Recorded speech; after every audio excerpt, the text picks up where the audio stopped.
માગવો હતો મારે તારો હાથ, પણ થઈ ભૂલ એટલી કરી ના શક્યો તારા ઘરે રજૂઆત। ઓ વળી વળી જોઉં તારા બારણે, ના રે દેખાયા કયા કારણે। વળી વળી જોઉં તારા બારણે, ના રે દેખાયા કયા કારણે।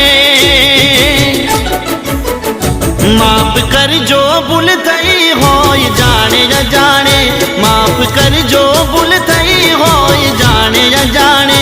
ફરી ચહેરો જોવા ક્યારે મળશે એ તો રામ જાણે। ફરી ચહેરો જોવા ક્યારે મળશે એ તો